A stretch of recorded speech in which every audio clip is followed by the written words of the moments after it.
Hello ladies and gents, before we start today's episode of Four Corners map plan for Stardew Valley, I want to thank you all for helping me reach over 9,000 views on the beach farm layout video. It helped my channel a lot. And because I am now covering the 1.4 patch where Corners map has been implemented, in the 1.3 patch we have received the Hilltop farm, the Riverland farm, and all the remaining farms. So I would like to ask you in the comment section if you would want me to make another video like this for one of these farms, and if so, try to vote on which one should I tackle next, because obviously trying to tackle the original farm kind of makes less of a sense, because we all know that lots of players usually when they get the game they start off on that farm, and once they reach certain experience they then try to move and tackle some of these more challenging farms like the beach farm, which I'm currently covering on the channel. So if you can vote for it in the comment section, it would help me a lot. Thank you everyone for tuning back in to another video, and let's get back to the fun part. Hello ladies and gentlemen, and welcome back after a long while to another episode on how to plan your farm here on Not Your Professional Walkthroughs channel with me, your host Max. On this one, we are gonna be taking a look at one of my top 2 most played farm layouts, specifically the Four Corners map. This map has been introduced with the 1.4 patch, and thanks to this, most of the players, including the ones who are playing this on mobile or consoles, should have access to this farm layout. And based on what I was able to see on certain websites where people were sharing their designs, I saw a certain room for improvement. So I thought to myself, since the beach farm layout video is right now the most watched and liked video on my channel, by the way, thank you for the support, I'm gonna try to tackle the Four Corners map, because based on the designs which I see being published, I see some room for improvement. Now, obviously, the video is supposed to only have informational value and give you tips and tricks in how to improve your overall experience in order to enjoy the replay value and wanting to play more the game, because that is what this video is about. It's not about criticizing someone's design, it's about trying to help and improve certain choices so that later on throughout your playthrough you are not forced to move around or demolish certain barns or coops, and keep the things where you put them. Once you put them there, they can stay there and you can move on and focus on other projects on your farm. So in the beach farm video, I actually separated the farm into 4 fictional corners. Here, thanks to the map, I don't have to do anything fictionally.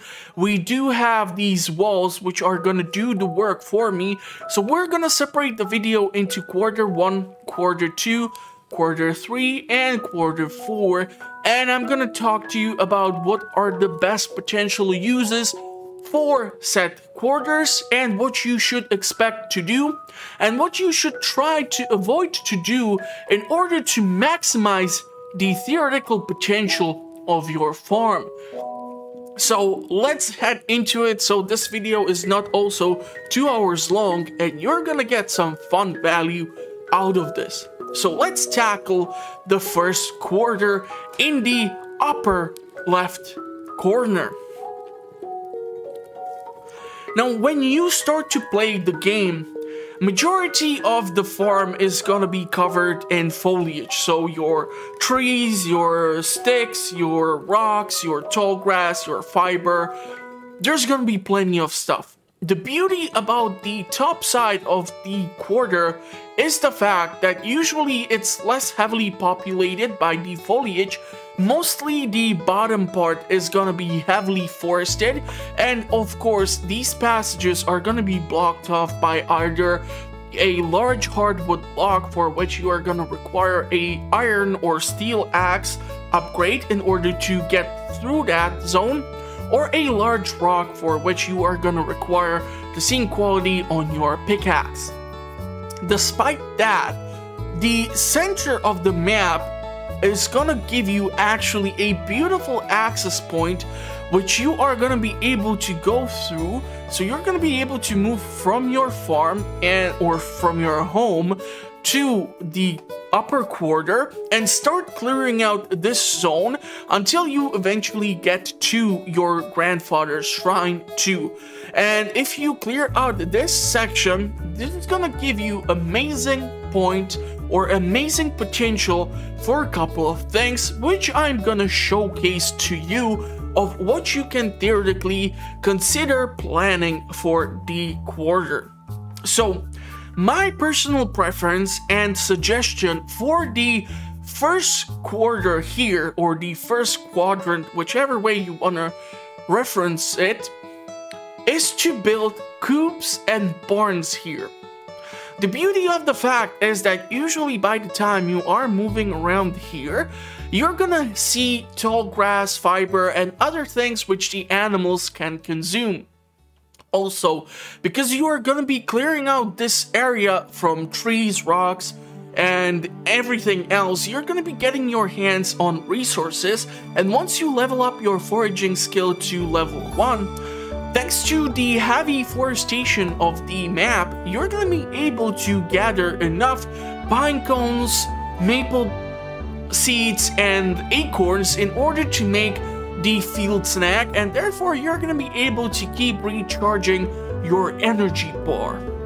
Now, the beauty about the fact of you trying to focus this corner on the barns or coops is that this spacing perfectly allows you to fit in 2 barns and 2 coops.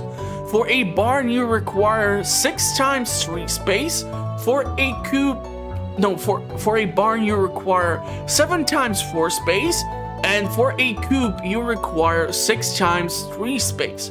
So if we were to go into actually selecting these structures, if you put it right into the corner, this should be your first thing which you build after you accommodate a silo over here. It's gonna fit in perfectly behind the grandfather's shrine, and it's usually a smart choice for you to have a silo in case you will require hay, because let's face it, you're not gonna get the coop constructed by the 3rd of spring.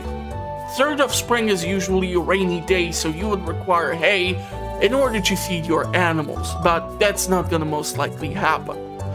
Since you are, however, gonna be able to construct the coop fairly easily, because majority of the players try to do one thing when they start to play the game, and that is to save up 2,000 gold, get the large pack upgrade from Pierre, and have 24 inventory slots in your backpack.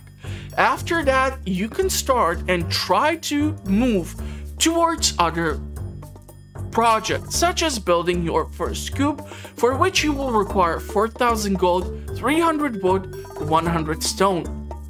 The beauty of this thing is that once you carry around 24 slots in your backpack, you are actually able to fish more fish, and since you get the fishing rod on the 2nd day of spring, you're gonna have additional source of income besides the plenty of farming potential this farm layout brings to you as a player.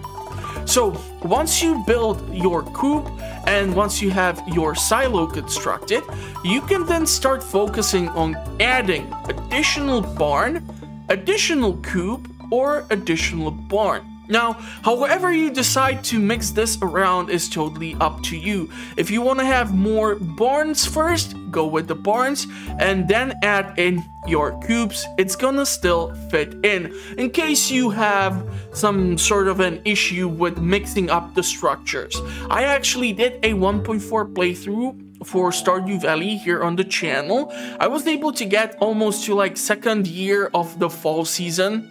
So there are plenty of things which I covered, plenty of mistakes which I found out and tried to correct, but it wasn't as much of a choice, such as trying to demolish the entire structure and moving it around to other quadrants, because I came into playing the farm with actual plan in my mind. Now, the beautiful thing about you having the animals here and being able to try and focus to build the silos or coops or barns early on is the fact that the animals will have plenty of time to reach full maturity. They are gonna have plenty of food growing outside here, and you will not have to bother with them that much. And at the end of the day, you can go inside, pick up your eggs, try to pet the animals if it's not too late and they are trying to sleep, and move on to the next thing. The biggest advantage of this farm is the fact that once you clear out these passages, you have the option to be moving either counterclockwise or clockwise in order to process your priorities, such as handle the crops, take a look at your fish ponds, deal with the animals, tend to the crops, whatever you want to do. This is gonna allow you to have one process which you are gonna be able to follow, which is gonna be constantly changing, because you are gonna be able to keep adding in more and more, and therefore you're gonna have lots of fun playing this farm. Now, if you decide to go with the 2 coops and 2 barns, the best thing for you then to do is to build gates over here eventually, so that the animals will not be running around the entire farm, let's say next to your house. It's gonna be good to kind of cut them off over in this section, and that is gonna allow you to keep them concentrated. Eventually, when you are going to be able to purchase grass starter from Pierre, you're going to be able to repopulate the grass so the animals are nice and fed, and therefore they are going to be happy. And the key, or the most important factor for you to consider in getting coops and barn, is the fact that you are going to require large eggs and large milk for either the community center, or for your cooking purpose, or for your artisanal goodies. And that brings us to the next point: the separation of the quarter into 2 parts. Now, you have the theoretical option to have the 4 buildings up here. However, you should not leave the entire area just to your animals. After all, your pigs will not require 2 hectares in order to find 1 truffle. They can have a limited amount of space, and in that limited amount of space, based on their happiness, they're gonna be finding you truffles. And this brings me to how you can theoretically consider separating the upper part and the lower part. The best suggestion which I can give you is not to cram in additional barns or additional coops. That might work. However, my personal preference and my personal suggestion is to actually consider using structures such as lightning rods in order to be built here. This is going to allow you to separate the animals from the lower section, where you're going to be able to actually have more crops. Now, lightning rods, they are fun to work with, and you're going to require them for the iridium quality sprinklers and other recipes. So sure, let's consider that as an option. However, lightning rods have the unfortunate possibility that if the lightning will strike them plenty of times, they might get actually destroyed, and your animals might run loose on the lower tier or the lower section of your farm. Therefore, my suggestion is to actually consider using the mayonnaise machine and the cheese press in order to separate the farm. You can also use the loom and the oil maker based on how many piggies and sheep or rabbits you decide to keep. This is gonna allow you to pick up whatever is here, run down here, load in your cheese press, your mayonnaise machine. You can of course rearrange these things in order for them to be right next to each other. So let's say you have plenty of milk and you have plenty of cubes or plenty of eggs.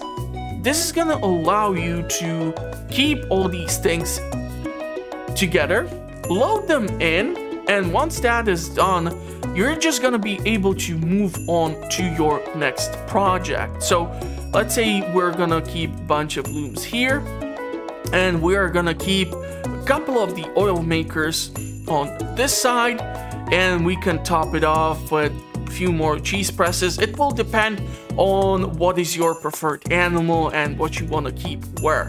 So the coolest thing is that actually in this gap between here or wherever you want to keep, you can put additional gates. This is going to allow you to access the lower section of the first quarter, where you're going to be able to accommodate lots of sprinklers. So let's say you decide to separate the upper part from the lower part. What is there to expect if you decide to fill in the lower part? This farm caters perfectly to the quality sprinklers. Of course, there is room for also Junimo huts and iridium quality sprinklers if you are into that, but I'm gonna tell you right now, based on my personal experience, you're gonna be able to fit in a stupid quantity of quality sprinklers. So let's say you decide to separate the upper part from the lower part. What can you theoretically expect to make it look like once you are done? This is one of the potential designs of what you might expect. As I said, you can use the lightning rods because you will want a bunch of battery packs, or you can use the cheese press and the mayonnaise machines, and you are going to be able to cram the animal products into the artisanal items, which are gonna then turn them into produce or products with added value. So this is what you can theoretically expect to turn this quarter into. But okay, let's say you are not a huge fan of the animals and you want to build in something else. Let's say you like Junimo huts and you want to have a Junimo hut here. What are the potential designs which you can consider working with? This is going to change around a couple of things, especially due to the fact that you will not be separating the corner or the quarter into the two parts. So if you want to have a Junimo hut here, the theoretical design which you can work with should look something like this. So if you want to build a Junimo hut eventually into the corner, you can see that there is going to be plenty of space for quality sprinklers. In the top corner, since you are actually not keeping here your animals, you can put in one of the obelisks, or you can put in theoretically, let's say, a mill. That is gonna fit into. So you have this as a possibility, and also you're gonna be able to accommodate a large shed eventually in here. And since you're gonna have a ton of crops which are gonna be gathered here by either Junimos or by yourself, you can then go inside here, put there a bunch of preserve jars or kegs based on your preference. I also made a video on which one is better, so you can check that out on the channel. And you are going to be able to then process this section of the farm for either animals and farming, or you can have Junimos and just additional things. So the first quarter gives you plenty of opportunities to work with. However, I need to warn you about one thing. Make sure, and we're gonna tackle this also in the last quarter, make sure that you do not move the Junimo hut so that the range is actually in the blacked tile over here. Unfortunately, you will not be able to hold this land and use it for agricultural purpose. So if you would actually move the Junimo hut one tile more to the right, this would make you move the iridium quality sprinklers as well, and you would not be able to harvest anything here. So you would be losing quite a lot of tiles, specifically at least 15 for farming purpose, and that is gonna also create one additional tile in here, which is gonna create this awkward spacing issue. So I'm gonna leave that up to you. However, if you wanna keep the Junimos here, make sure to not put anything here. You're gonna be able to put a cobble path in that place. Unfortunately, the planner at this time is not gonna allow you to put this over here, and we're gonna struggle with this, especially in the next quarter, which we're gonna be taking a look at.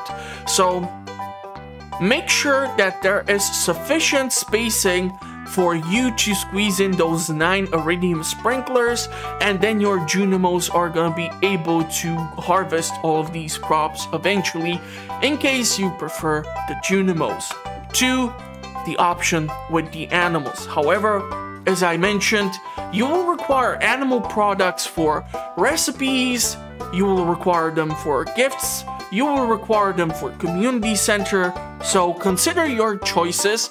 However, make sure that you are gonna keep these structures against the wall. I have seen on many occasions that the players have decided to keep like a cobble path over here, then they have gone with, let's say, some iridium quality sprinklers so that they have their farming, and it's gonna fit in here perfectly fine, as you can see. However, what they have decided to then do is put like a slime hatchery over here, which was a horrible choice.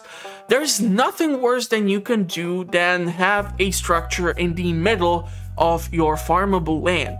When you are moving behind a structure, what will usually happen is that the building will become translucent. However, if you keep your crops behind, or you have, let's say, an orchard with a bunch of trees behind, it's gonna be kind of difficult for you to sometimes spot some of these crops, and what might happen is that you will not pick up all the crops and you're gonna actually miss out on a couple of them. So try to avoid building your structures in the middle over here. It's not the most aesthetic solution, trust me, you can do much better. Try to put your buildings against the wall. You're gonna thank me later. I have tried this and it works out perfectly. The math on this map, and especially in this quarter, is perfectly suited for 2 coops, 2 barns. That is my suggestion. If you will keep your animals here, you are gonna have a major source of income fairly close to you, especially once you clear out this passage. And this way, you are gonna be able to process whatever farming or whatever priority tasks you have close to your home, and then you're gonna be able to move on to your big source of income, and then you're gonna be able to move down and to the right. So you're gonna be able to process everything on your farm. So that is my suggestion for the first quarter, and now we're gonna move on to the second quarter. Okay, so the next part to which we are gonna try to focus our attention is the second quarter, or the first quarter, which you will almost completely clear out at the start of your game, because this is right by your house. This is where you start off your farm. This is where you will initiate the farming process. this is a location where I would heavily suggest the use of farming and trying to keep the focus on crops which require most of your attention. Therefore, things like cauliflowers, melons, pumpkins, starfruit, ancient fruit, whatever brings you the most value should be located right over here. The biggest problem which you are gonna run into when it comes to this section of the map or this quarter is the fact that there is not good spacing in the upper part here for the use of iridium quality sprinklers. This map, seriously, I cannot point this out enough, caters really well to the use of quality sprinklers. So your visits to the mines are gonna be actually really awesome, because even the mountain is gonna provide you with the sufficient resources in order to get your sprinkler production going, and trust me, you are gonna need them. So the biggest issue which we are gonna be facing off is the fact that you cannot actually put the cobble path in the planner over here in the dark corner and here where the grass is starting. You are, however, gonna be able to actually put it there during your playthrough on your farm. So this entire place, or this entire edge over here outlining the corner, is gonna be able to serve as a passage to the section through which you are gonna get to Robin's workshop, Linus's tent, the mountain, and the spa, and the rest of the map. However, how should you therefore try to utilize this map is gonna be kind of a difficult thing. What I have decided to do in my playthrough is actually utilize this section, as there were no large rocks or large logs to be destroyed requiring better tools. I have actually started my farming from up here. Now, you will not be able to cram in effectively the iridium quality sprinklers, also because you require a high level of farming in order to achieve the recipe. You're gonna be much more likely to squeeze in the quality sprinklers, and this is the potential of how many you are gonna be able to fit in. You see it?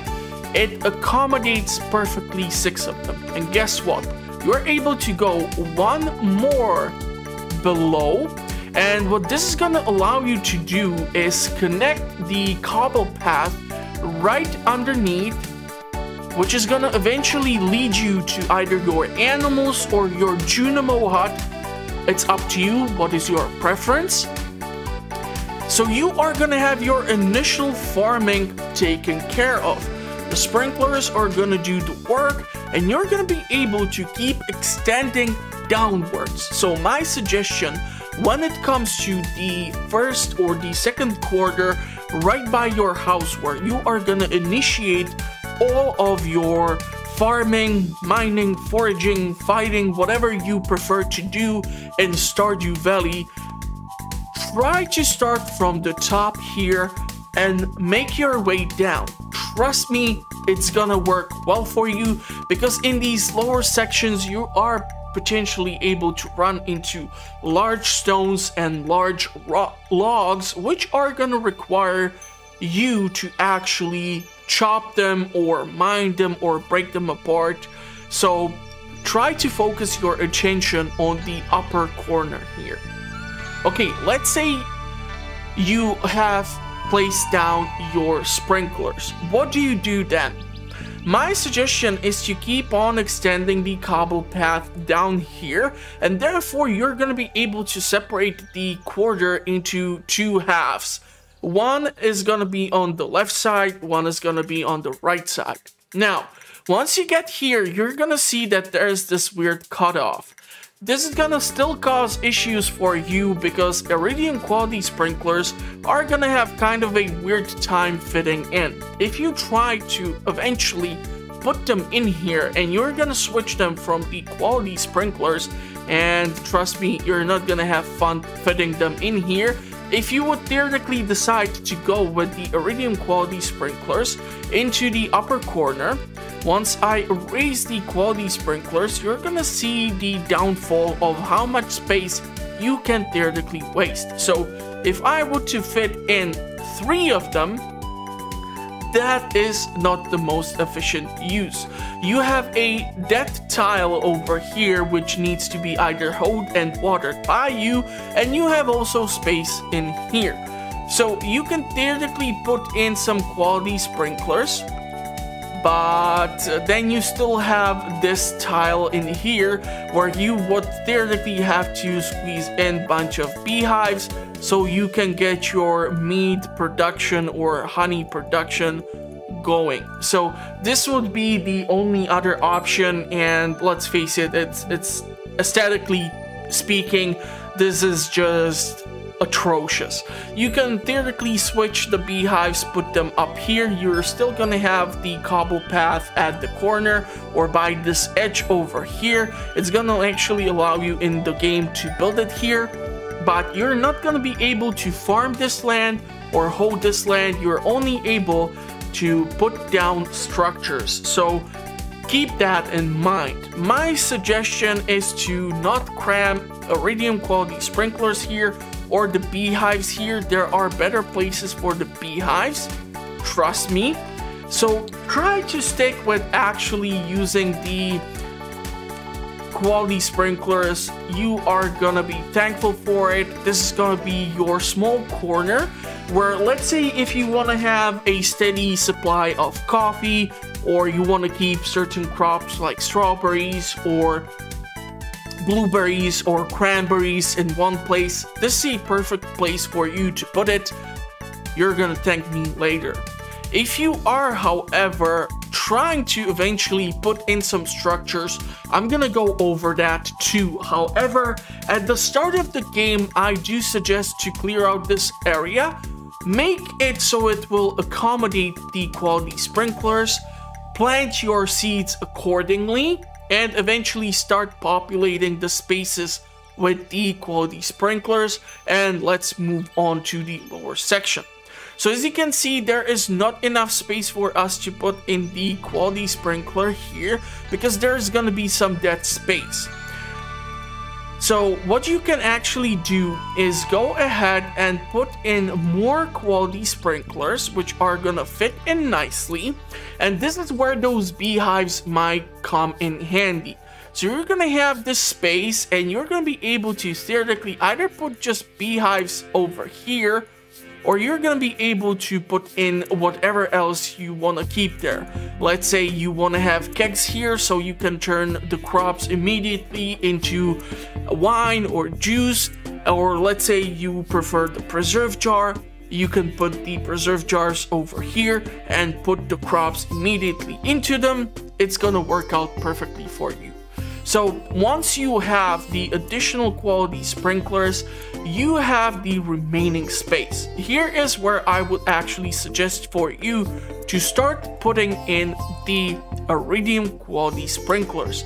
The spacing here is perfect for accommodating the iridium sprinklers, and you're gonna be able to squeeze in 4 of them, leaving you with some room to accommodate, let's say, beehives, preserve jars, kegs, whatever is your preference. You're gonna be able to have some free space here, and it is gonna allow you to make your way down to the greenhouse without being slowed down by any crops or anything like that whatsoever. If you want to make it a bit more aesthetical and put in the cobble path in between, you can decide to do this. This is going to connect you to the greenhouse, so this is one of the options. However, you are going to be losing some farmable tiles down here, so keep that in mind. However, try not to put the iridium quality sprinklers in the upper part. It's not going to work well for you. It's going to look really atrocious. And let's say you don't want to put in the quality sprinklers. What are your other options? So let's say you want to have some buildings put into the corner. Now, One of these suggestions is to put into sheds, because you're gonna try to prioritize this initial place for farming purpose, and you are gonna be able to squeeze in a whole lot of iridium quality sprinklers, as you can see from this design. Having 2 sheds over here is gonna allow you to keep in preserve jars and kegs, turn everything into artisanal items, and you're gonna be able to drop these things off into the collection bin, making you profit immediately. And there is nothing better than when you exit your house in the morning and you see lots of crops ready to be harvested. So my suggestion is to either try to utilize this space for the sheds, and you can squeeze in also a stable to help you move around more fast in case you do not have access to sufficient quantity of coffee. And if you are not a fan of constructing sheds and you prefer to cram in your kegs inside a barn or something else, the other option for you is to utilize this space in order to construct the stables and also have your obelisks here. So once you will be able to construct them at the wizard's tower, this is a perfect space for you.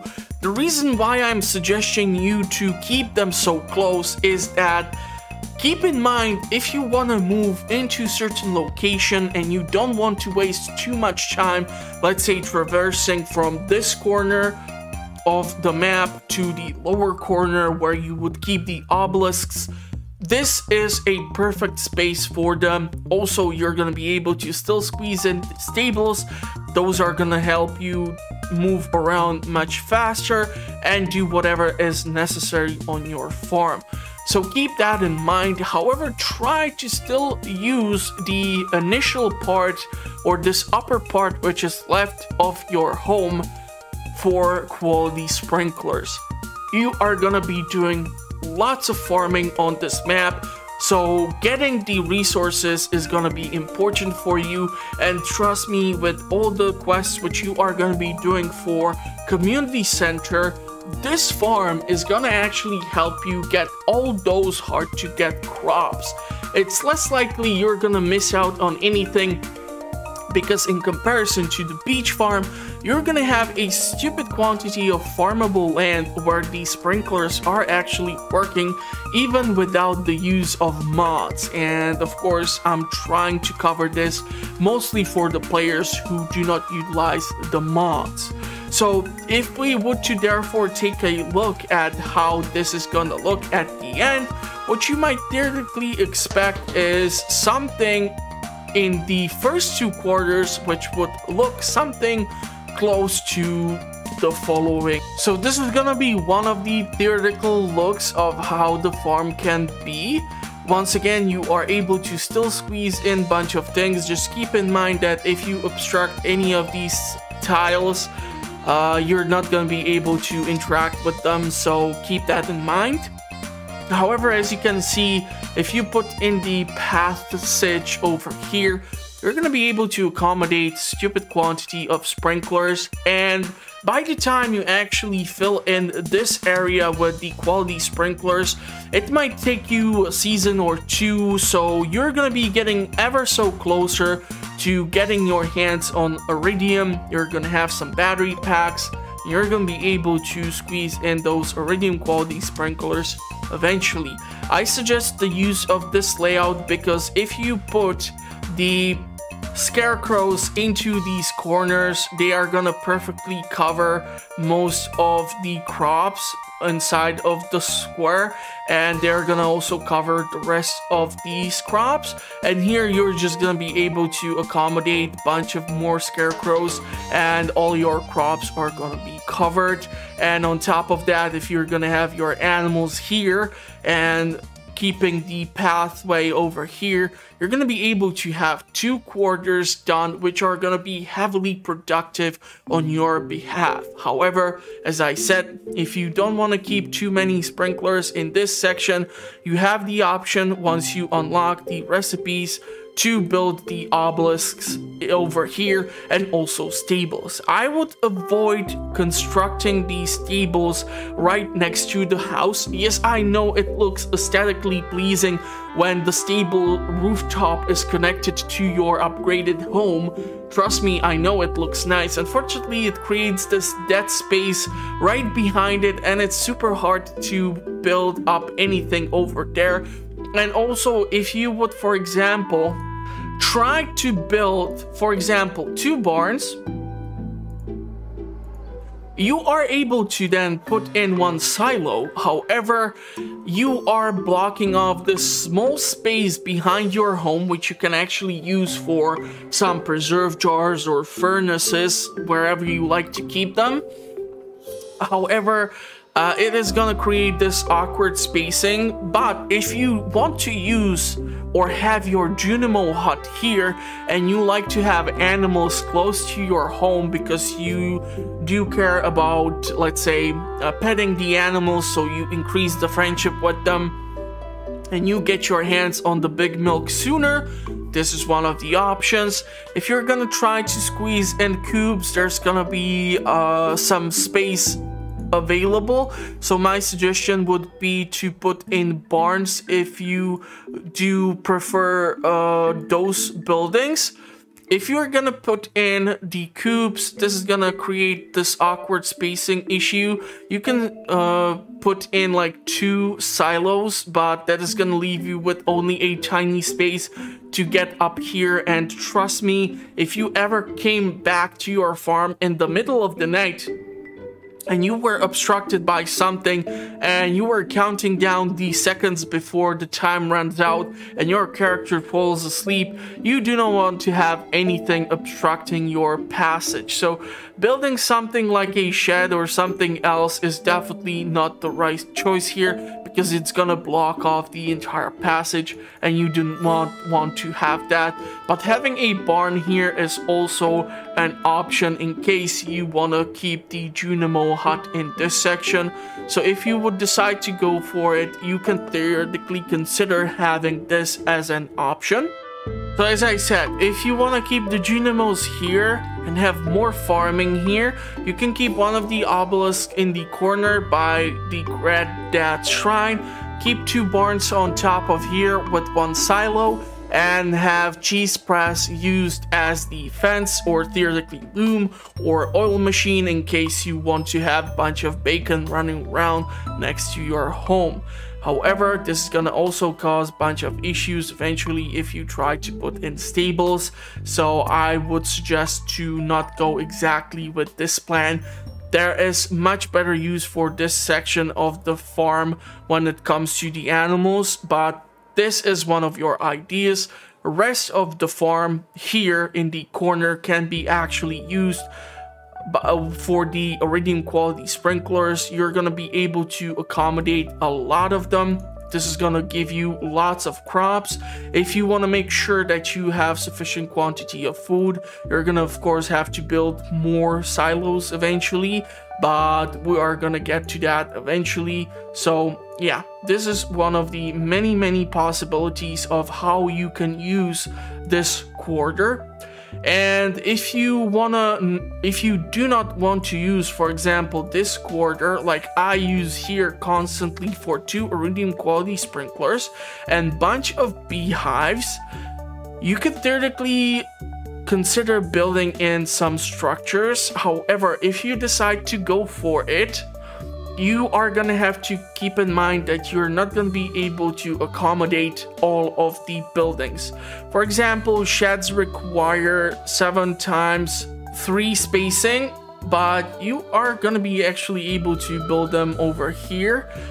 This space is gonna allow you to build in structures. You are not gonna be able to, however, use it for farming, which is why you always saw me put the iridium quality sprinkler like here. Keep the beehives right next to it so that we can get flavored honey, and therefore you would then eventually put whichever path or pathway or cobble path or whichever one of these you prefer over here in this corner. and that is going to be one of the options. If you want to keep more of these sheds right next to you, you can of course try to squeeze them in. It's totally up to you. You need to design the farm so that it's most suitable for you, and you're going to be able to accommodate a bunch of them in here. However, my suggestion is to keep your sheds close to your produce production, because if you are gonna get, let's say, 24 pumpkins, it's much more easier for you to move in from this location over here, load in the preserve jars or kegs, get the artisanal items eventually, and get your money's worth. So this is gonna be one of the many possibilities, and it is totally up to you. However, keep in mind that each of these quarters is going to have some preferential treatment, and the math is not going to allow you to squeeze in what you want to do, because there are certain limitations which you need to keep in mind. So my suggestion is to either stick to this layout or try to work around it a little bit, because of course the obelisks are not an early in-game structure which you can build. So definitely consider the upper section next to your farm for the quality sprinklers, which you can keep on expanding downwards, and this is gonna give you plenty of farmable land to use. And in case this is the only farming which you want to do, the rest of the farm can then be used for other purposes such as fish ponds and more. And we're gonna get to the fish ponds in the next section, because it's much more logical for you to be putting fish ponds in the lower 2 quarters in comparison to the upper 2 quarters. So let's move on to the 3rd quarter over here, and let's see what we can potentially use it for. Okay, so finally we move on to the 3rd quarter of the 4 corners map. Now here we're gonna have to address the big question, and that is if you do have access to the current patch of the game, which is the 1.5 point something currently available on Steam or any other platform where you have decided to pick up Stardew Valley. The biggest reason why I'm trying to discuss this specifically is the reason that there is this pond. In comparison to the other quarters, there is only this small body of water, and you are not going to be able to use it for that much. Sure, if you get your hands on some rice shoots, you are able to grow them around the body of water. However, the only place where you can theoretically put any crab pots on this farm and be guaranteed to get at least something more than trash out of the crab pots is this body of water. So why am I talking about the body of water when normally whenever I try to tackle each one of the quarters, I try to go from up down, and I'm trying to press the structures against the wall so there is no issue with the translucency. This quarter has multiple options for you as a player based on your personal preference. I have talked about being able to put the Junimo hut in the upper left quarter. So for example, this option where you keep it here, right? The thing is that the 1st quarter, the 3rd quarter, and the 4th quarter can all accommodate the Junimo hut, leaving you with additional farming space or space for other structures and other purpose. The 2nd quarter, not the best when it comes to Junimo huts. It doesn't work there very well, and considering the fact that this is going to be your initial farming space, my suggestion is to use either the 1st quarter, 3rd quarter, or the 4th quarter. So when we are now in this lower part and we are looking at this, you have the option to use the Junimos and the body of water I have been talking about due to the fact that in the 1.5 patch, you have this new feature where if you have ducks and their price has been actually even reduced from the 1.5 version, where they now cost less for you to buy.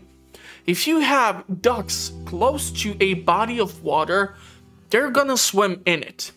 Unfortunately, none of these three are gonna give you the potential to see more than one duck theoretically swim in this small body of water. Therefore, what you might actually consider, if you will not use the first quarter for the farms or the coops and barn as I suggested, so for example this use, you have the possibility to actually utilize the lower section of the third quadrant in order to build a bunch of coops there and see your ducks swim in the only large body of water currently located in the Four Corners map. So how do you properly utilize the third quarter? Well, there are multiple options which you can choose.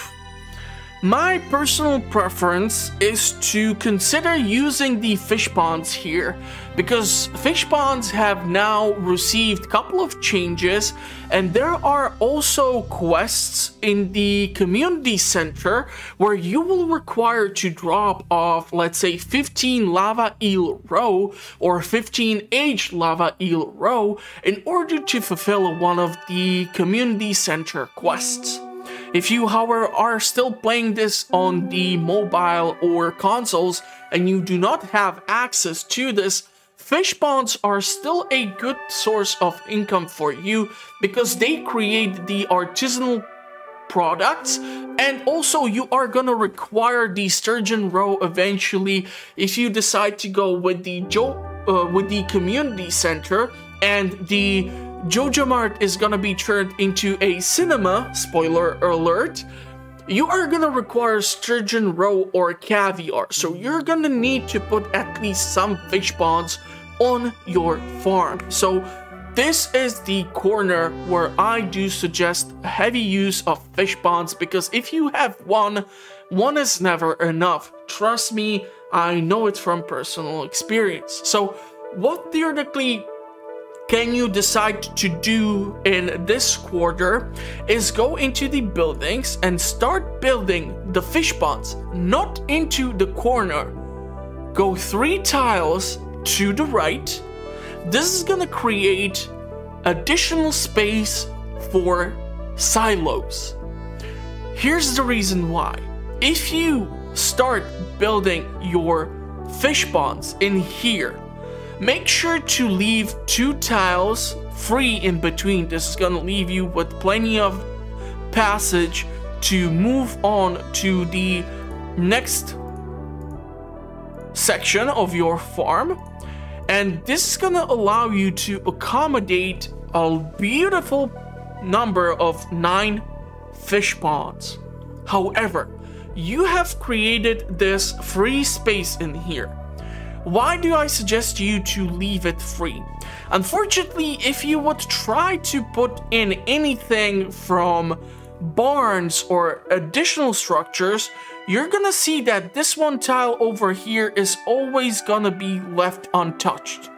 So it's unused space, and trust me, if you would put barn here and you would put cheese press here, it's not the most useful,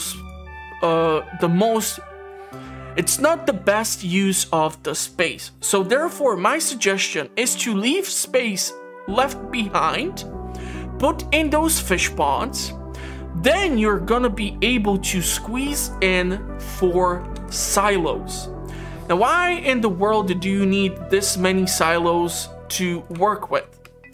The thing is that if you actually want to make sure that you will have sufficient food for your animals, you're gonna need at least certain amount of silos. Sure, you can also keep the food in just chests, so you don't use up the really important space for silos, but then the automatic feeders are not taking the food from the silos and feeding the animals during, let's say, the winter season. You need to go into the barns or coops and reload the feeders manually, which is gonna kill some time, and we're trying to create an efficient system. So leave the space, put in 4 silos. The beautiful thing about silos is that it doesn't really matter where you keep them. If you decide to put 1 silo in this corner, 1 silo into this corner,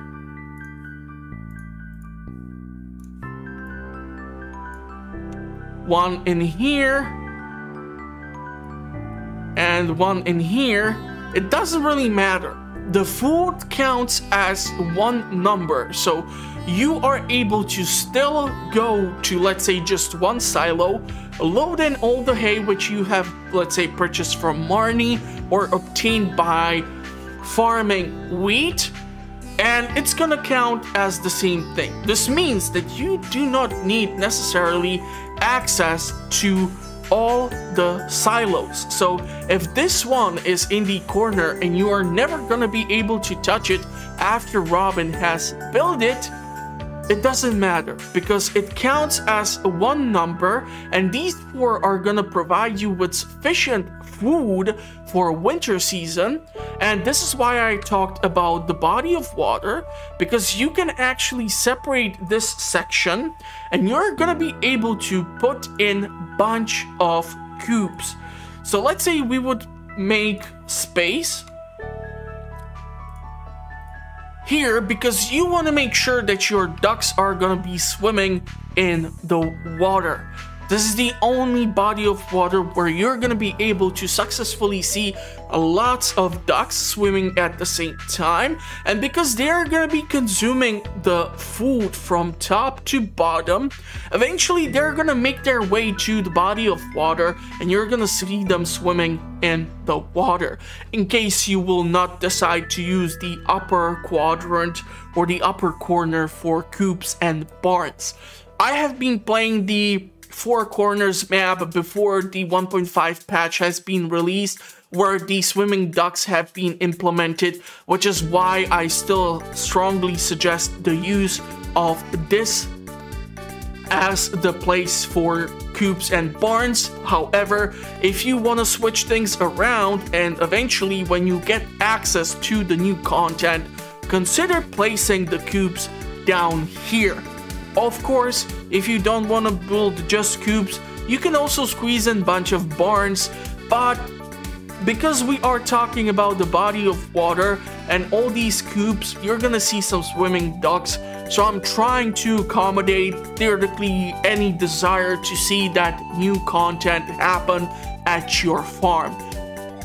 It's gonna be, however, trickier for you to be clearing out this area, because you might of course come across large logs or large rocks which need to be broken apart, so it's gonna take you a while, and depending on how fast you want to get to the, let's say, greenhouse by fulfilling the animal products bundle where you need the large eggs and large milk, you might consider building an initial coop and barn over here, and then later on removing them and placing them elsewhere and replacing them with the Junimo hut and iridium quality sprinklers.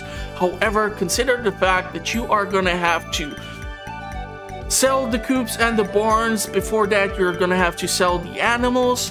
You're gonna have to have Robin demolish these things, so you're gonna have to go to see Marnie, you're gonna have to go to see Robin, and then you're gonna have to go see Wizard in order for him to put down the blueprint for the Junimo hut. So that is something for you to consider. Of course, you're gonna require some gates in order for your ducks to not run away, but these 4 are gonna make it worthwhile, And look at it. Majority of the space has been already occupied by either fish ponds or coops or silos. You are utilizing to the maximum potential this space. If you, however, want to put something else in here, you have multiple options. Let's say you have decided to go with the animals in the upper section, and therefore you do not want to have fish ponds in here. You only need like a couple of them, so you're gonna put them in the best place, which is actually in the 4th quadrant, but we're gonna get to that. What you can do in here, once again, try to avoid this tile over here because you are able to build structures there. You are, however, not able to use it for farming purpose. Therefore, if you want to go with the Junimo huts, you are going to be able to squeeze in 1.5 Junimo hut production in the lower 3rd quadrant or quarter. So if we were to go with the Junimo huts, make sure that there is that free space. Build it right against the edge, because if you try to place it one more tile like this, you're gonna kill that much more farming space for the Junimos over here. So go right next against the wall, like this. Then put down your iridium quality sprinklers.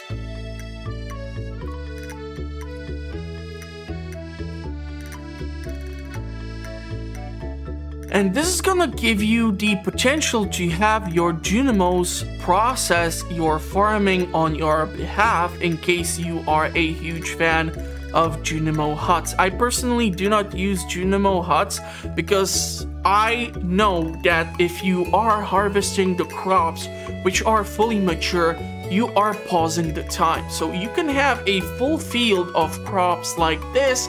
It's gonna only take you like 20 minutes of 1 hour to go through all these crops and harvest them on your own, while it might take a stupid quantity of time for Junimos to harvest all the crops, and then you need to move to the Junimo hut, interact with it, take out whatever they have harvested, and then move it to either collection bin or any other purpose which you are looking for.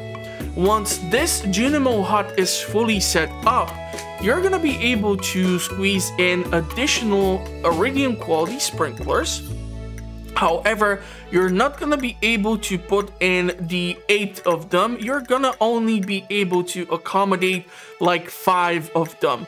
And this is why I said it's gonna be more like 1.5 of Junimo hut. So keep that in mind. And also, if you are gonna decide to go for this type of layout where you're gonna be heavily utilizing the Junimos in this quarter, this is gonna leave you with some additional space down here. So theoretically, if you want to, you are still gonna be able to put in the coops. However, you're gonna have much less space to work with.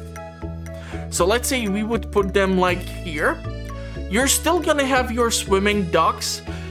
You're still gonna have some food available to grow for your animals. However, keep in mind, it will be reduced and you will not be able to squeeze in 5 of the coops, only 4 of the coops.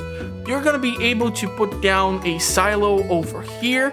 The passage to this section or this quarter will not be blocked off. You're gonna be able to put down a bunch of gates to have multiple points of entry. This is gonna be, however, really problematic for you, because if you would have the ducks heavily concentrated in this point, it's gonna take you forever to get from point A to point B. So keep it in mind. The less space you give yourself to work with, the more difficult it might be. Sure, the ducks might spend most of the time inside of the water. It doesn't really matter. You will not be picking up the eggs outside. They're gonna be always located inside of the coop. However, this is the option for you to consider when it comes to the 3rd quarter or the third quadrant. And of course, there are multiple other options for you to consider. You are not only limited with fish ponds or Junimo huts. However, if you want to keep them somewhere, my suggestion is either in this corner or in this corner. Do not build them over here because this entire section needs to be avoided.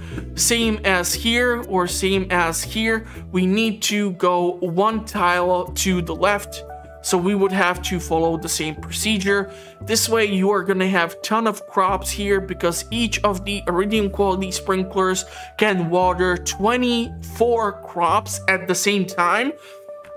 And we have 13 iridium quality sprinklers just in this section on its own.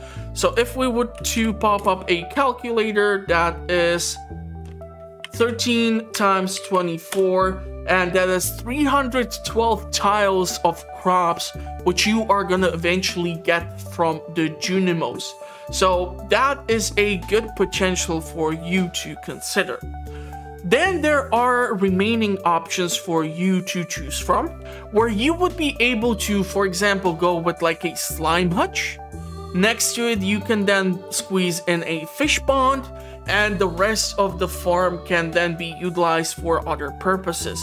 However, if you are trying to work with certain structures like sheds and such, my suggestion is to keep them at least close to some of the crops which you are going to be harvesting, because the less time you spend moving from point A to point B where you have majority of your crops growing, the more productive you will be and the more money you will make and more fun you will have, because it's gonna feel like less of a chore to move from one point to another. And I'm not really sure if majority of the players will have access to the obelisks from the special quest bulletin board from the 1.5 patch, therefore keep that in mind. So you have the option to use the slime hatch over here. You can, for example, build your shed here, or if you want, you can keep your barn here. You have multiple options. You can also keep your silos here. However, you're gonna be left with some dead space, and that is not gonna look that aesthetically pleasing. So consider your options, but keep in mind that this quarter works very well for fish ponds and for cubes now, thanks to the swimming ducks. And once you are done with this section, so now we have actually covered 3 sections, the outcome or the farm can theoretically look like a following thing. So you can either opt for the use of iridium sprinklers right underneath the fish ponds and the cubes, or the silos, sorry. You're gonna have lots of farming space. If you, however, do not want to keep your barns and cubes up here and you want to have your cubes down here, you can of course switch things around. Here you can have the Junimo hut. You can switch around the farming over here. You're gonna have fish ponds in here. They're gonna squeeze in nicely. You're gonna have your silos here so that you have the food for your ducks and your chickens. You're gonna have a ton of mayonnaise. You're gonna be making lots of money. You're gonna have your farming here, or you're gonna move it down. You're gonna have your obelisks against the wall, so you don't have to travel too far in order to get to various spaces or places in Stardew Valley or Ginger Island or the desert or other locations. So these are the theoretical options of how this is gonna look. And now we can take a look at the last remaining area of the farm. Okay, so let's talk about the last quadrant of the farm, or the last quarter. And this is gonna be a bit trickier to explain. However, once again, multiple options for us to have for processing. So let's try to take a look at them. Now, this quarter is important because in this small section, you have basically the small area where stone and the nodes of ore are gonna be spawning in. Now, if you ever played the Hilltop map, you know that it has a similar zone, and unfortunately you cannot really rely on this to bring you those resources which you are gonna require. So if you expect to see iridium popping in there in your first year, you're not gonna see it. The spawning is dependent on how far are you in mines and such, so it's gonna be more of a obstruction at certain points or more of a novelty at some other points, but keep this in mind that this last remaining zone in here has this special feature. Also, I kind of forgot to mention that there is gonna be a large tree trunk constantly regrowing in this green patch in the first quarter of your map, and this is actually great because now you require hardwood for either upgrading your home, you're gonna need it for construction of these tables, you're gonna need it for the aging kegs in the basement of your home, or you're gonna need it in order to help fix Willie's ship and get to the Ginger Island. So this is a nice source of forage experience which you are gonna get here, and also if you are gonna be running low on wood, you can put the hardwood into a wood chipper and get yourself some wood for any purpose which you will require. So that is that out of the way. Let's talk about the last quarter. Now, because we are once again dealing with this darkened space, my initial plan was to actually utilize this section over here for the purpose of iridium quality sprinklers. Iridium quality sprinklers work on a 5x5 spacing. So basically, it's 25 tiles. The one in the center is for the iridium quality sprinkler. It would fit in here perfectly. However, at the time when 1.4 patch has been released and when I planned to actually put in here the iridium quality sprinklers, I did not know that these tiles will not allow me to hold them or use them for agriculture. You can, however, use them for construction purpose. This is why this corner of the map has the best use or best space for fish ponds, and you're gonna be able to squeeze in 3 of them. Look, fish ponds are not gonna make or break your farm. They're not gonna be the biggest source of income.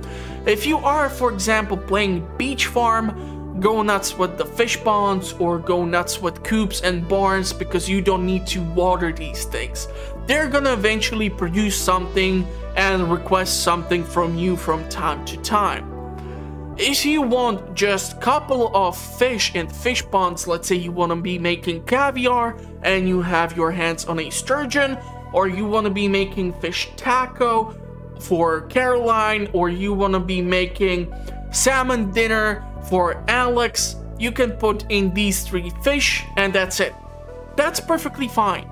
If you put them in here, no other building is gonna occupy this space better than the fish ponds. If you put them over here with the silos, that's perfectly fine. I'm gonna actually eventually show you how my farm looked by the time I was able to, or how much I was able to cover on the channel. I had also plans to continue, however, since the latest patch has implemented so many big changes, I actually started the beach farm on the channel, which you can check in the link on top of the screen, but that's besides the point. Fish ponds will fit in perfectly.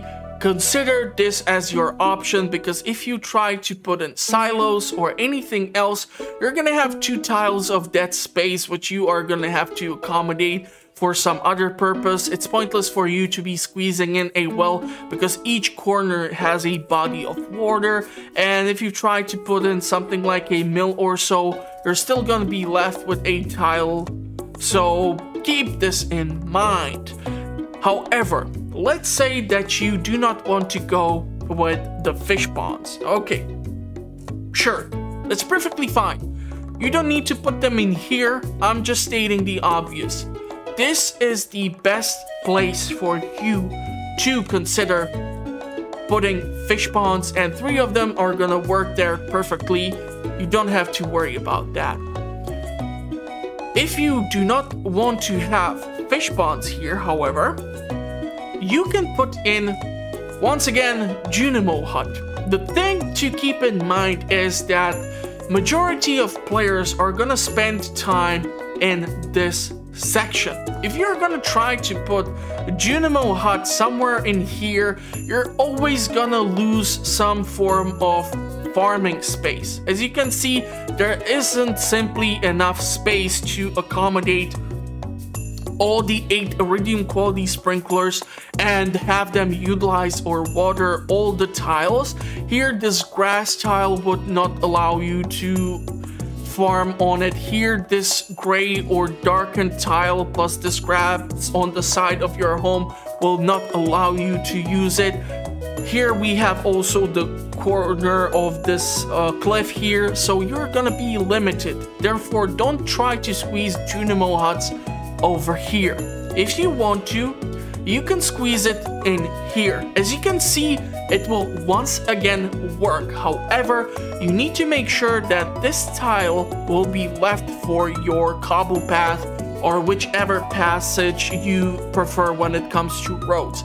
I use cobble path because it's the simplest thing to do, and usually because you are going into mines in order to gather resources for either fish ponds, cubes, barns, upgrading anything or building anything. You're gonna come across a ton of stone, so you will not have a shortage of that material. I came across very rare occasions where I was running out of stone. It's more often that I actually run out of wood, so keep that in mind. And if we want to use the Junimo Hut here, once again, what we need to do is allocate the 8 iridium quality sprinklers. And once again, this corner is perfectly set up to accommodate Junimo Hut. The same can be done here, same can be done here. And if you are a sucker for punishment and you want to have more Junimos, well, you can try to squeeze in additional Junimo Hut. However, it's gonna be even more limited than when you try to put it here. So if I would to accommodate the second Junimo Hut and I would try to expand the farming, this time we are only gonna be able to squeeze in this many tiles, and not everything is gonna be properly taken care of. So keep it in mind. This is your option to use the Junimos. I do not suggest for players to be putting the Junimo Huts in the second quarter because it just doesn't work well. So if you want to put them somewhere, either go with this section here. You're gonna actually have the most space for them. That is if I am gonna choose the correct type of sprinkler. So you have these options.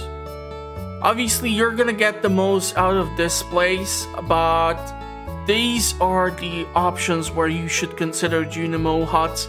Also, you have this last remaining quarter, or the third quarter where you can put into more Junimo Huts. But as I mentioned, when it comes to the optimal layout, consider putting at least a couple of fish ponds in here. Even if you don't want to cram a bunch of them all over your farm, these 3 will do the trick. Hell, you need to do 1 remix bundle, these 3 will help you. You need to do something or you need to get something for other quests, these 3 will do the trick. Trust me, they will eventually give you what you need, and then you can move on to something else. However, no other place will accommodate the fish ponds better than this location. You can of course consider building the fish ponds in here too. However, it's kind of pointless to have them here, and I would strongly suggest you to keep this zone for farming purpose, because this is gonna be where you're gonna initially start off the entire farm. You're gonna try to keep your farming as close to your home so that you can do the watering and then move on to fishing, foraging, chopping down trees, clearing out your farm, or whatever else activity. Now, when I played the 1.4 version on my channel, what I actually did was that I relied on the upper corner to provide me with crops, and then I moved to the lower section where there were additional sprinklers. And because I had crops in the second quarter and in the fourth quarter, I placed barns or sheds, sorry, against the wall. Once again, my suggestion: build the structures against the walls or into the corners. I was able to accommodate 2, and I eventually planned on building a third one here, which would still leave me with space sufficient enough to get to the greenhouse. So what I usually did was run around this section, then move on to the greenhouse, then move down here, pick up whatever crops I was able to, load them into preserve jars and kegs, and then move on to, let's say, fish ponds or the animals, and then get the hell out of the farm and go mine for iridium or do fishing or do a bunch of quests. Make sure that if you do the layout of your farm, it has some sort of a system which is going to allow you to tackle as many tasks as possible at once. It's going to make the game much more fluid for you. The gaming experience is going to be much more rewarding, and it's going to keep you wanting to come in for more. However, we have this remaining space here. So what can we do with it?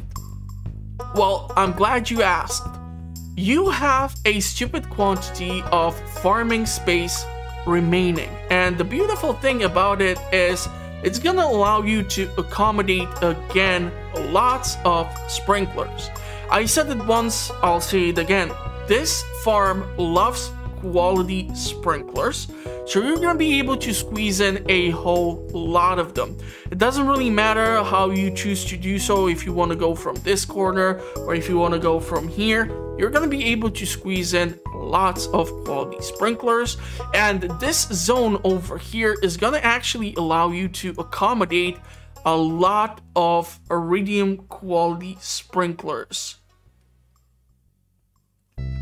And if we were to remove this pathway, we're gonna actually able to have room for 3 sprinklers like this, 3 additional sprinklers like this, and then we can do the same from this side, giving us room for 12 iridium quality sprinklers. On top of that, we're going to be able to have the quality sprinklers here as well. So these are your options. Of course, if you want to play around with it and you don't want to do the farming or gathering of your crops, you can theoretically switch things around a bit more, and you can put in the Junimo hut with all these things already in here. However, it's gonna affect the performance of the Junimo hut. However, as you can see, if you decide to go with this corner and not this one, you are gonna have the necessary space. And this is why I strongly suggest for you to consider these corners. So the first, the third, and the fourth for Junimo huts, in case you are into using them. I personally do not use them, because I usually prefer to play the game throughout the first, the second, and maybe the third year. After that, the game loses the challenges, and I'm looking for new challenges for myself. So I usually have a bunch of saved files for year 1, year 2, year 3 farms, and I never go to like year 7 or something. I just don't see the challenge in it. So that is my personal preference. However, if you are a completionist and if you want to get all the recipes, befriend everyone, get everything for the museum and things like that, have kids, a merry bunch of people, diverse bunch of people, it's totally up to you. You're gonna be able to have lots of fun with this farm specifically.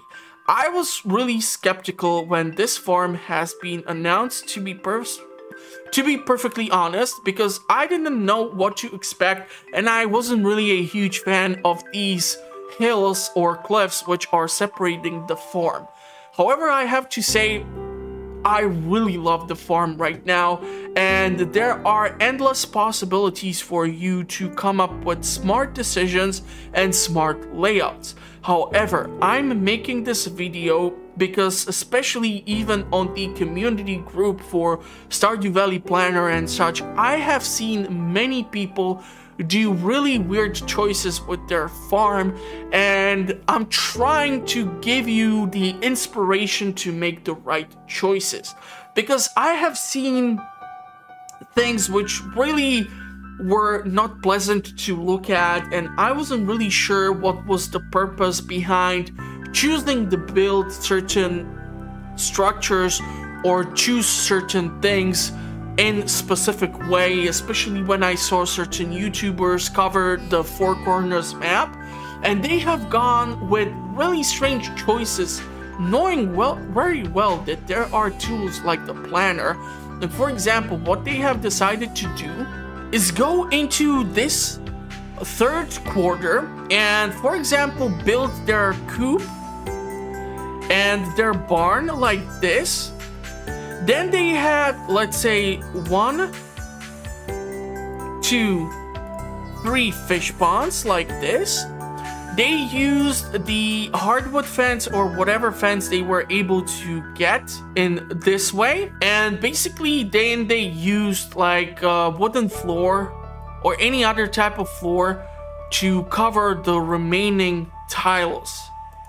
And this is a stupid quantity of farmable space which you are losing, and also you are wasting lots of resources on covering farmable land, which would be much better used. You see the comparison of someone doing this and, let's say, someone doing something like this or something like this, right? A whole lot more use is given, or a whole lot more thought is given to this type of layout. So this is what I'm trying to do. I'm not trying to criticize anyone for trying to do something like this. Hell, if you are enjoying your experience in the farm and you are playing through 4th or 5th or 10th year, go nuts. You might have redone the farm 2 to 3 times by that time. What do I know? However, if you stick to certain ideas or certain tips, such as building these structures up against the wall or keeping them close to the edges and keeping the farmable land for farming, the Four Corners map is gonna make you stupid quantity of cash. So you're gonna have really beautiful farm full of crops.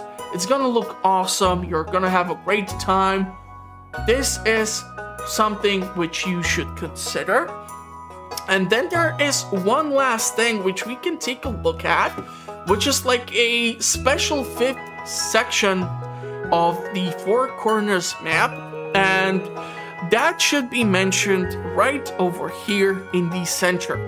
So we have been so far tackling the first quarter with the regrowable hardwood, the second quarter right next to your home, the third quarter, and the fourth quarter with the mine deposit.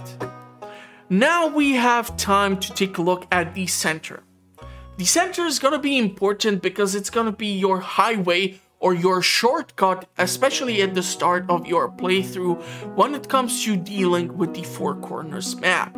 This way you're going to be able to access any part of the map at the start of the game, especially the upper parts, because they are going to be less populated by trees, other foliage, rocks, and whatever else grows on your farm, either mushroom trees or whichever. So this is a crucial place. Therefore, can you use it for something? With the 1.5 patch, and I'm sorry for mentioning it constantly like a broken record, but it's important to pay attention to it.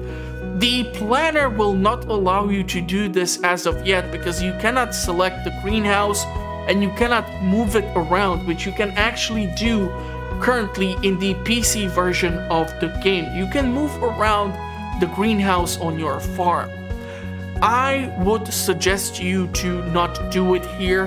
The greenhouse is perfectly allocated in the center of all your travels. So if you go clockwise on your farm or counterclockwise, it's completely up to you. However, whenever you need to, let's say, return to any of the other locations, the greenhouse is gonna be there. Keep it there. You're not gonna regret it, and you have additional space.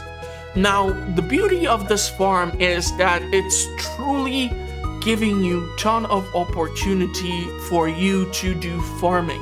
And therefore, you're gonna be able to use even this center location for farming purposes. If you take a look at it, you're actually able to squeeze in a bunch of iridium sprinklers, believe it or not.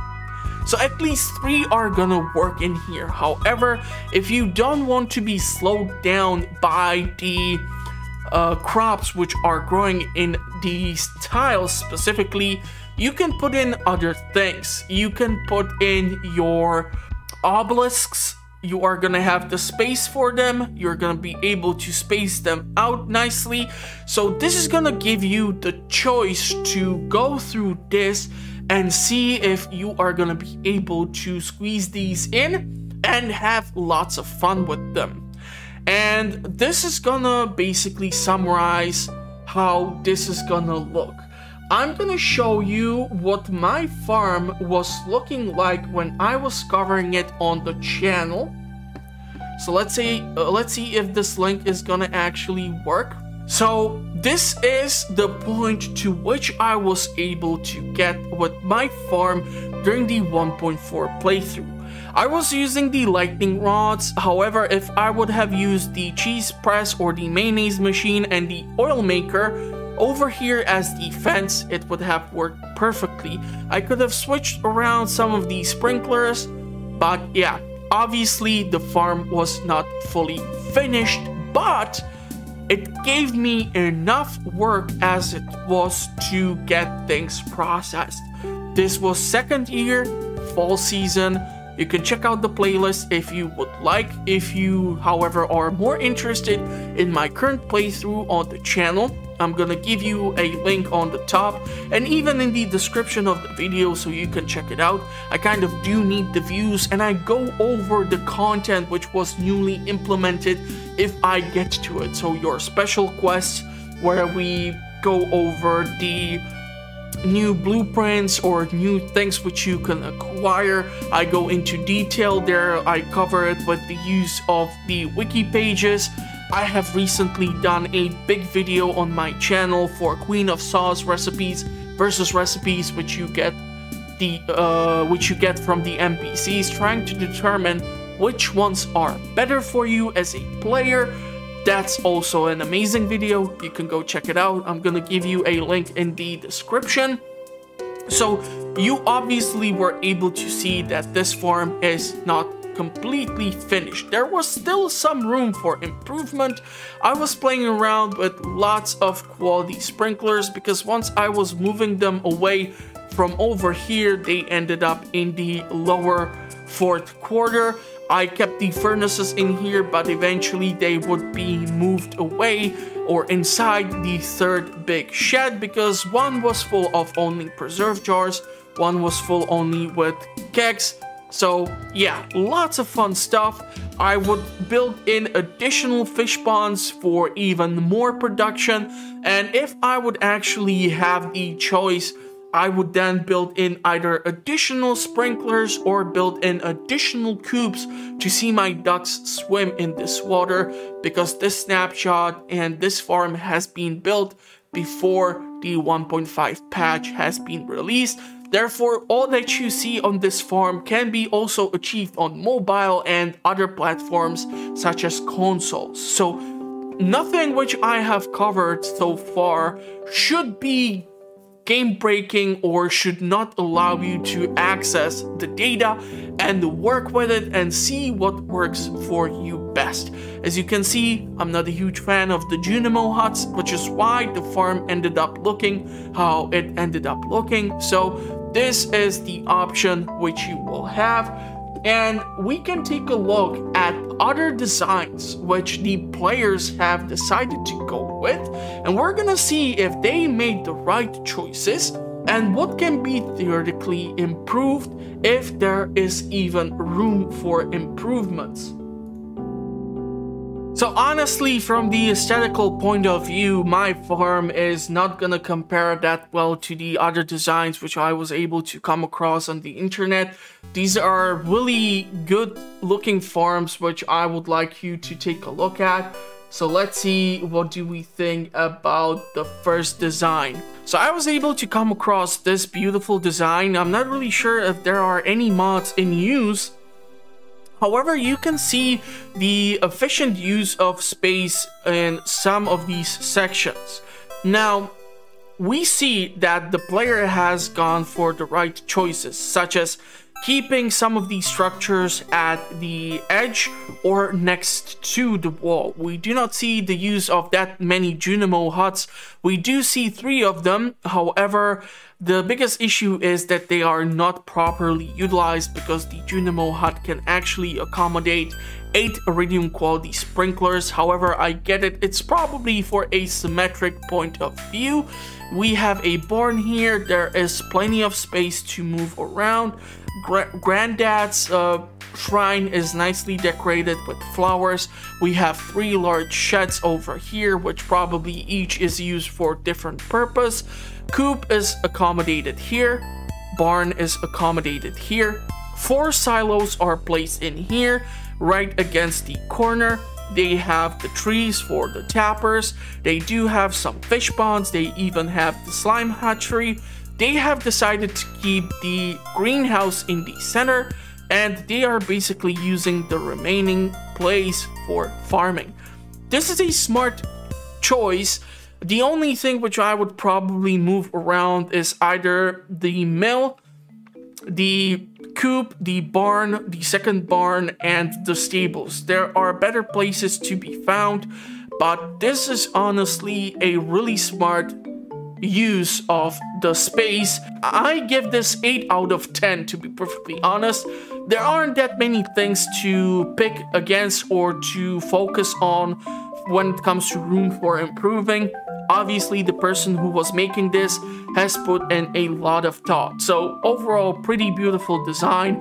I'm not a huge fan of the slime hatcheries, but that's a personal preference.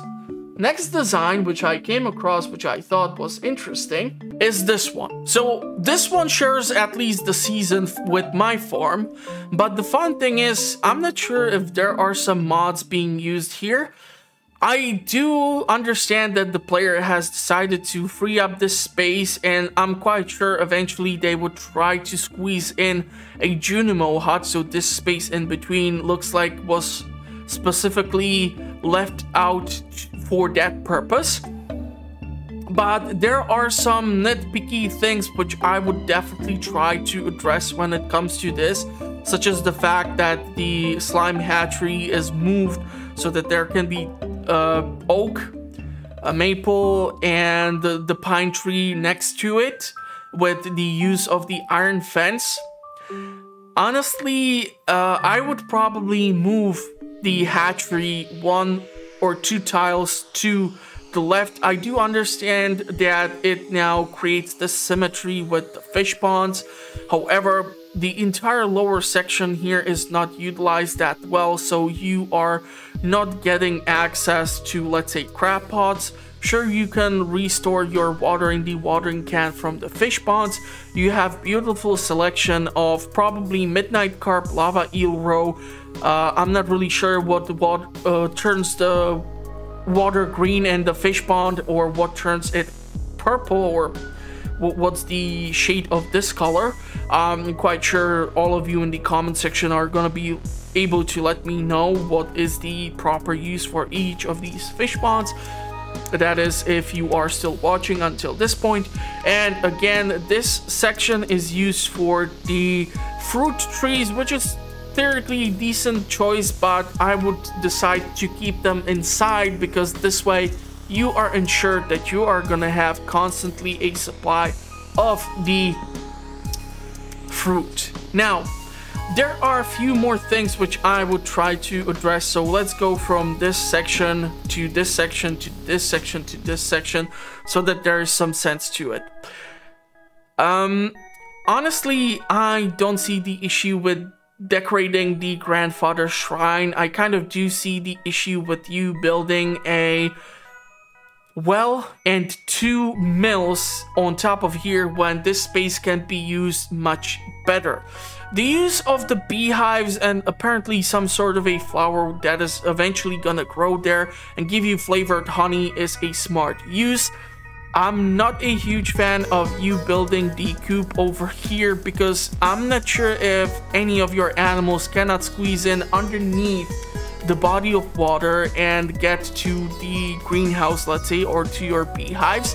And you are also using lots of tiles to cover up parts of the farm which can be otherwise used for the food for your animals. The barn over here is definitely not gonna give enough room for 12 animals to move around, and you're not gonna find your truffles on these tiles. It's gonna most likely only be covered in the ground, so I'm not really sure if I would keep the shed, the coop, and the barn over here. I would probably try to allocate the structures more to this.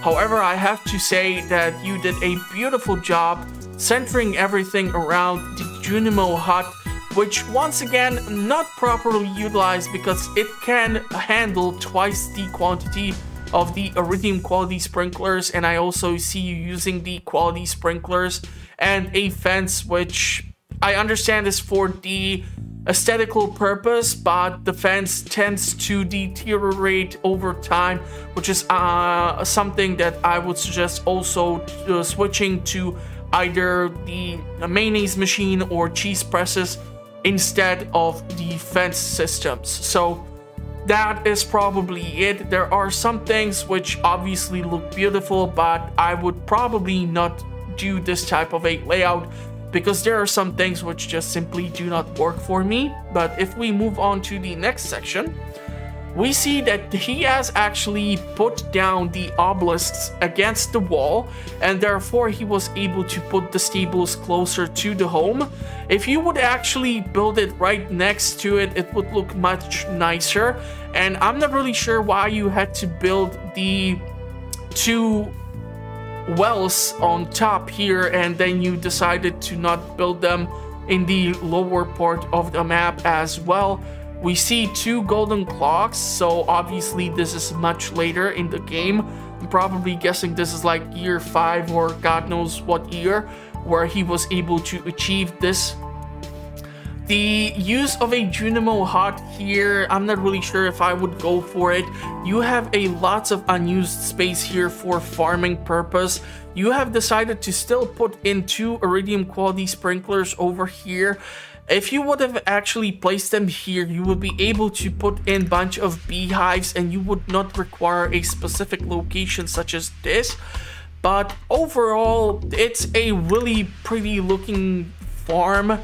I do not see that many issues here besides moving the slime hatchery, the fruit trees, and the fish ponds. That's perfectly acceptable.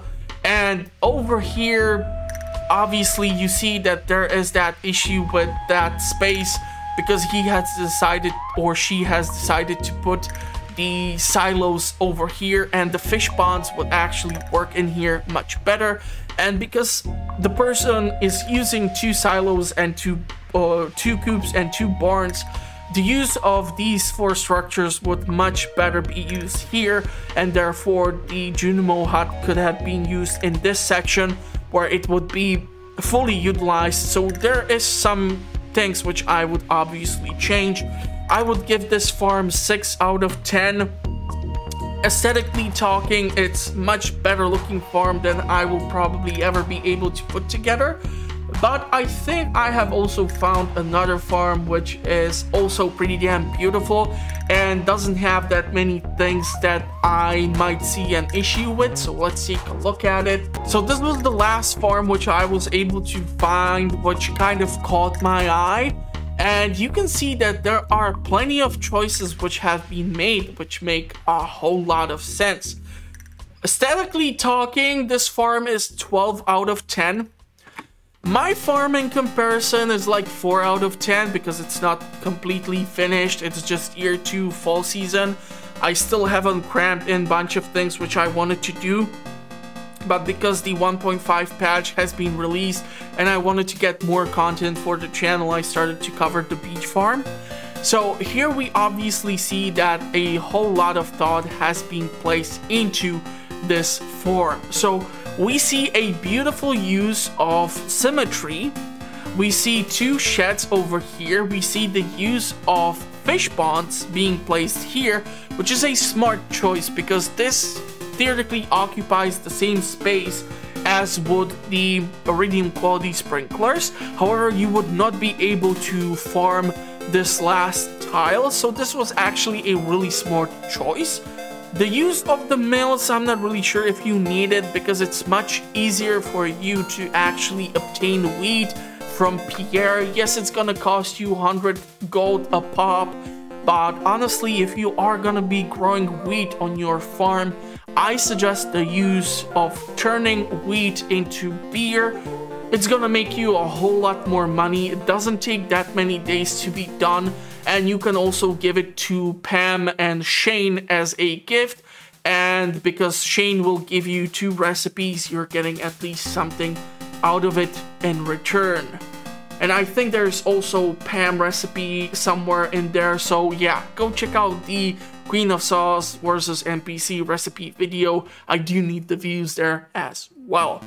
So we're gonna start off over here. Now, with the 1.5 patch, we have access to banana trees and mango trees. Obviously, it might be possible that at the time of this picture being taken, the content was not available or the person placed this on either mobile or consoles, so they did not have the option. Unfortunately, cherries and apricots will give you the least amount of money, so I would have gone with either pomegranates or peaches. Those 2 are the most valuable which you can grow at your farm because it's gonna take you a while to get your hands on mango sapling or banana sapling. So that is my opinion personally, but you have to admit it's beautifully set up to highlight like a long road to the grandfather's shrine. He also decided to put a bunch of beehives here at the corner. There is a well-hidden silo, and there is still that tree trunk which will keep giving him 2 hardwood. He has decided to put the obelisks against the cliff down here, which is a smart use, and he is growing some flowers. Obviously, he is not that dependent on cash as it looks. This is probably what, like year 5 or year much later in game time. This is a smart use of the space. Again, the key is the symmetry. That 1 tree in there is triggering me really nicely, but it shows that this is actually symmetric AF. So this is a really smartly handled section of the farm. Sure, there is some space which can be better utilized, but he is going for 2 tile pathways, so I actually have to give it to the person. The creativity in this section alone is once again, I'm gonna say it 12 out of 10. Then we move on to this section. So I already touched on the 2 fish ponds. That is a smart choice. Obviously, we don't see many more fish ponds on the farm, so I'm not really sure if he has gone for the lava eel row because it's the most valuable row which you can age, or because he picked up the remixed bundles in the community center, where there is a bundle where you need to drop off specifically 15 lava eel rows. Also, we can see that they gave him spicy eel, and it looks like either fire quartz or the lava eel row. So this is a smart choice. The 2 sheds against this cliff, I would advise against it because we see that he is growing cauliflower, and it looks like he is using like 9 iridium quality sprinklers. And I'm quite sure that despite the fact that there are those giant 3 cauliflowers down here, picking up all the cauliflowers behind the shed, even if it goes translucent, might end up in him missing a cauliflower or 2 whenever he is gonna be picking up his crops.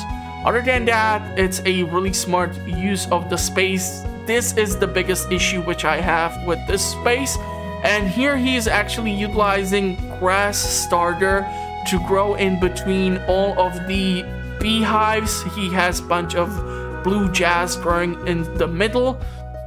I'm quite sure eventually he would switch it up to like spangles during summer or the fairy rose during the fall season. He has apparently a huge love for bacon or pork belly, so he must be a really well-fed farmer. Then we move on here. Now, this is one of the things which I did not touch upon when it comes to the Four Corners map or even the beach farm that much, but he's actually utilizing the space in order to build in these huts which allow you to have multiplayer experience with other players. I'm not really sure because I do not play multiplayer when I usually cover the game. I try to touch on the newly added content and cover it with the use of the wiki page as well. This is an interesting design. He obviously has a love for cherries because I don't see a different type of fruit tree growing on his farm.